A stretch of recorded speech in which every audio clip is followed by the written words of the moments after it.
Hello everyone, I am Poonkgodi. I am preparing for Neet UG 2025. In this video, we will see about nomenclature and rules of nomenclature. It's an easy topic and important topic and very easy to understand. The questions are often asked from this topic in Neet exam. First of all, what is nomenclature?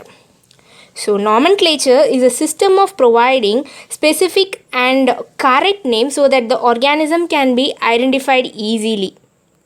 Nomenclature means it's simply a system of naming organisms. What is the purpose of nomenclature?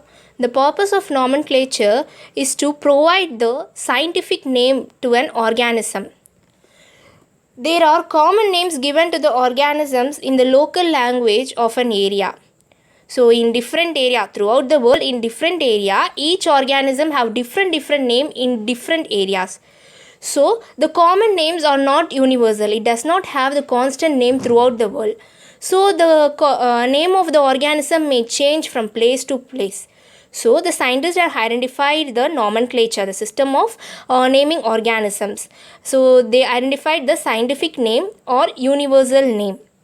So this scientific name or universal name are universally accepted. It means that each organism have only one scientific name and it is followed throughout the world. It is followed throughout the world. So this nomenclature was established by Carolus Linnaeus.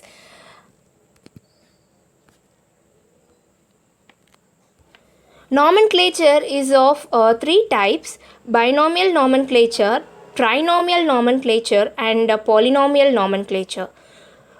First, we will see about binomial nomenclature. So, binomial nomenclature, so it was established by Carolus Linnaeus. He gave some principles of binomial nomenclature in his book Philosophia Botanica. So he gave some principles in a book Philosophia Botanica. He gave some principles about the plants in the book Philosophia Botanica, but he used the nomenclature in the book Species Plantarum. First, the nomenclature was used for the animals in the book Species Plantarum by the scientist Carolus Linnaeus. Then what is binomial nomenclature?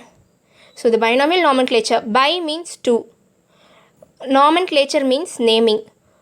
Two naming. So the binomial nomenclature has two components.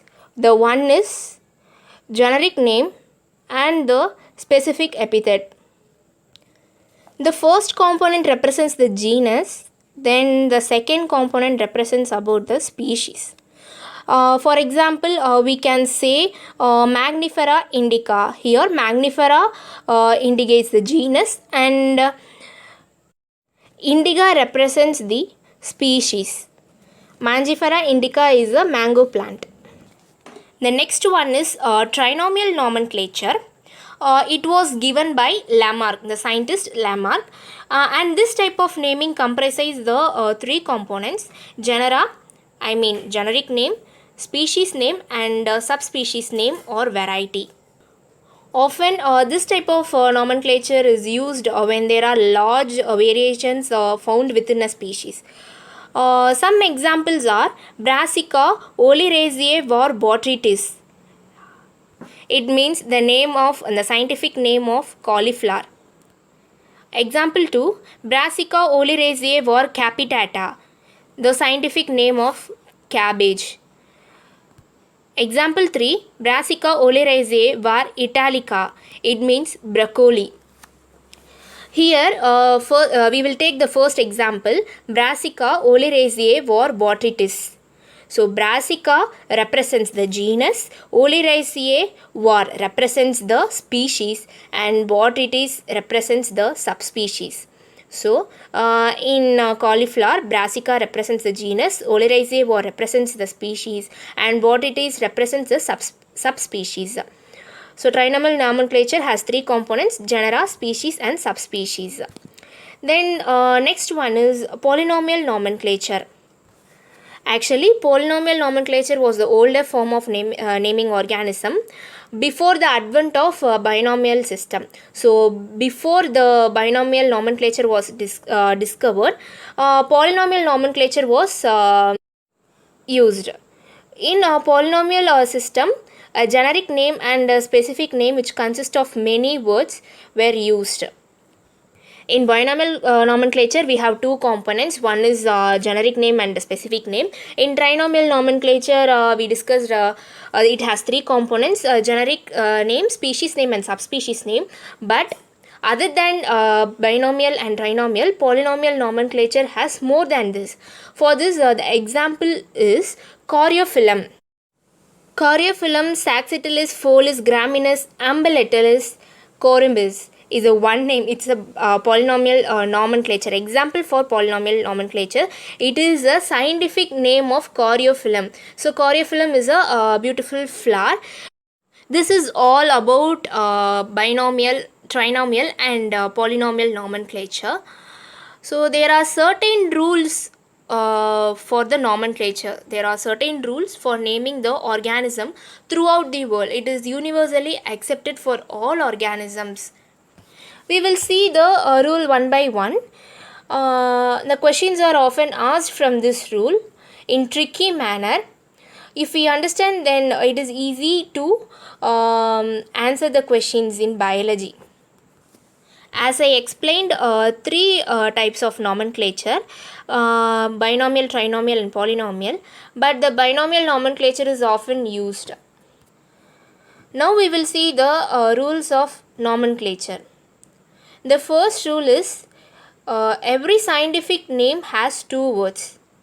It means binomial nomenclature. It has every scientific name has two words, means first word represents the genus and the second word represents the specific epithet. The second rule of nomenclature. Always the first word in the biological name represents the genus and the second word denotes the specific epithet. This is the second rule of nomenclature. Then third rule of nomenclature. The first word which represents a genus, it should always starts with a capital letter. Then the second word, which means the specific epithet, it should always starts with a small letter. So this is the third rule of nomenclature. Fourth rule of nomenclature. So both the words in a biological name, generic name and a specific epithet, if it is handwritten, then they should be separately underlined. But if it is printed, it should be printed in italics. It is printed in italics to indicate their Latin origin. Fifth rule of nomenclature. Usually, biological names are generally written in italics.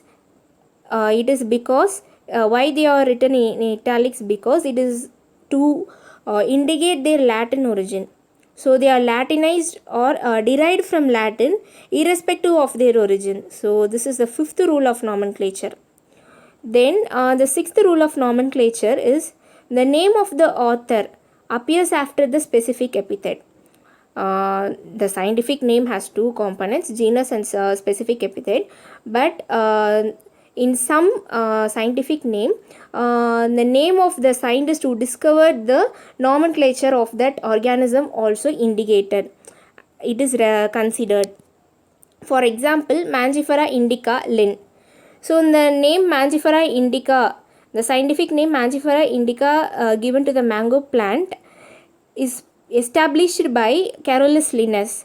So his name will be at the end of the biological name. So this is the sixth rule of nomenclature. Hence these are the rules of nomenclature. It's a simple and very easy to learn. Thank you so much for watching my video.